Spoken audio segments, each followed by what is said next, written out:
My ex-boyfriend turned stalker in college only stopped after being threatened by my guy best friend, but he just passed away, and now my stalker is back, but my husband thinks I'm overreacting and should just change my schedule. So I, 32F, and my husband, 33M, have been arguing a lot recently over my old stalker. For some background, back in college, I was 24, I dated a guy, let's call him Fred, for around 2 months. Fred was interesting to say the least. To save time, he hit several red flags once we started dating, so I dumped him. Fred acted like he couldn't care less, so I thought that was that.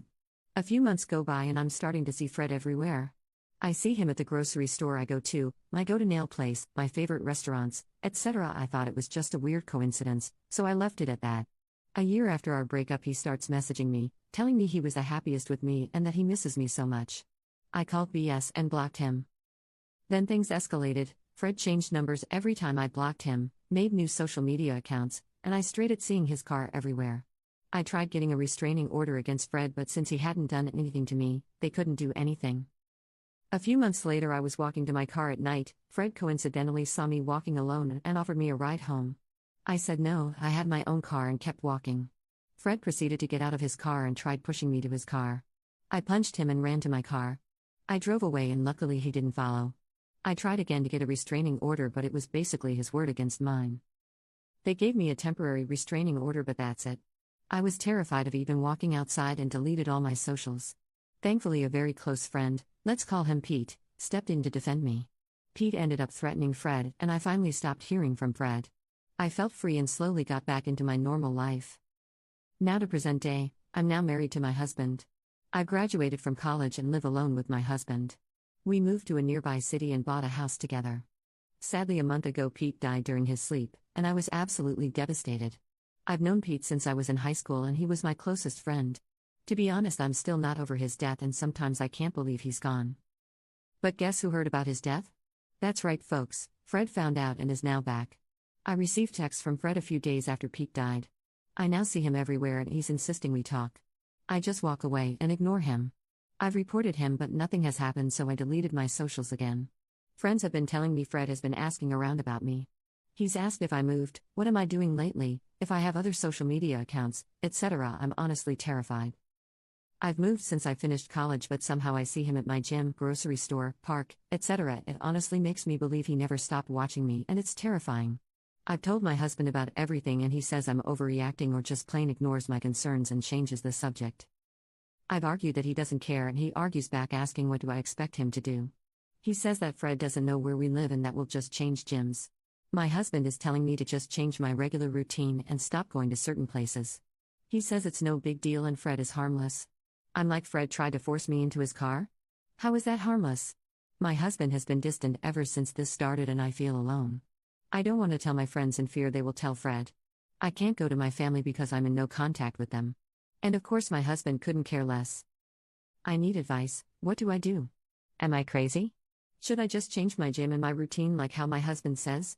Part of me just wants to move completely, but another part is basically asking myself, why do I have to uproot my life and change everything because of him? Can't he just leave me alone? It's been like 10 years already and I want to move on from this. Should I just talk to Fred hoping he'll finally leave me alone? Commenter, what does your husband think? 1. My husband thinks I'm overreacting and says if anything happens that Fred will end up jail. And I hate when he says that because what does it even mean? Do I have to end up in a ditch before I can finally be left alone? 2. My husband's excuse is that the law will protect me and if Fred tries anything, he'll end up in jail. It pisses me off when he says that. Do I have to end up in a ditch before I can finally be taken seriously? Update 1. My friends don't talk to Fred and they are aware of the situation. Fred has reached out to them randomly asking about me. They have reported and blocked him as well. Now for the update. Last night I decided to have a serious conversation with my husband one last time. I sat down with him and explained the whole situation again. Told him how scared I've been and that he needs to take this seriously. I wanted to show him how terrified I was. How small I've been made to feel, not just by Fred but also him. How his lack of support/concern for my own safety is making me question our marriage. I asked if he'd even do anything if I was found in a ditch. He was silent the whole time while looking at the floor. We sat in silence for a few minutes before I got up to pack my things. My husband proceeded to cry. He apologized and said he'd make this right. He said he didn't want to overreact in fear of scaring me more. But when in reality it made me feel alone. My husband has been looking into Fred, without my knowledge, and has found out where he works, lives, and even Fred's family contact information. He wanted to gather more information about Fred before contacting a lawyer. We're both taking a few days off of work to get our ducks in a row. We're getting a lawyer and gathering evidence of Fred's harassment. We're also currently looking for a therapist for we can both talk about this whole situation and other issues we have in our marriage. I also have some voicemails Fred has left me and I officially think he's lost it. I have an Apple iPhone and you're able to see voicemails from blocked numbers. Some of the messages are of him saying straight up gibberish while others are as he's having a conversation with me. He says things like, "Oh yeah babe, I get off work late so tonight is a no-go," or "I'm off so you can come pick it up right now." No. Yeah. I don't know. I can't do this anymore, there's a lot of fashion in my life. It sounds like he's having a conversation but it's no one else, just him, and it's terrifying. My husband does feel bad and is trying his best to console me. He has apologized repeatedly for making me feel lonely and has been more supportive/open. Currently he's looking through my car to check if there's anything that might be giving my location to Fred. I'll keep you all updated if we find anything or if anything else happens.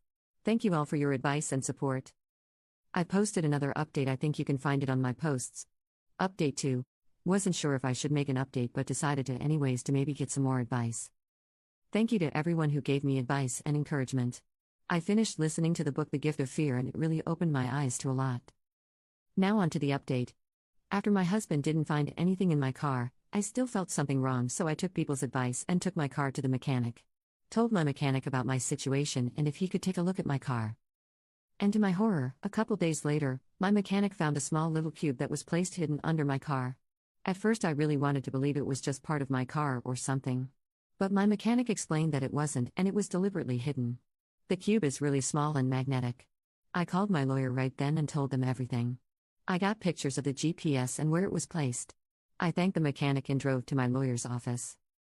At this point I was shaking and wanted to cry. How long had the GPS been there? How long has Fred been following me without me knowing? Was he watching me at that moment? Is he going to add another one? I called my husband to meet me at the lawyer's office and told him everything.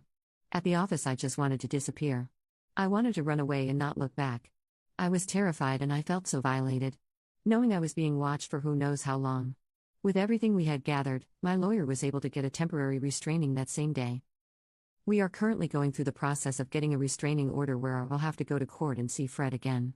My lawyer says the process can be long and draining, but it's something I do need to get for my own safety. I got a bit scared and had my husband's car also checked for anything. Thankfully nothing was found in his car. I started feeling watched at home, so I had my whole house turned upside down looking for anything maybe Fred had placed. Again, thankfully nothing was found. I've told neighbors about what we found and to keep an eye out for anyone suspicious. I've also started my safety training for handling a gun and shooting. And still trying to get my CCW, but it can be a long process. Thank you again for everyone who has given me advice, and I'll keep you updated if Creepy Fred tries anything.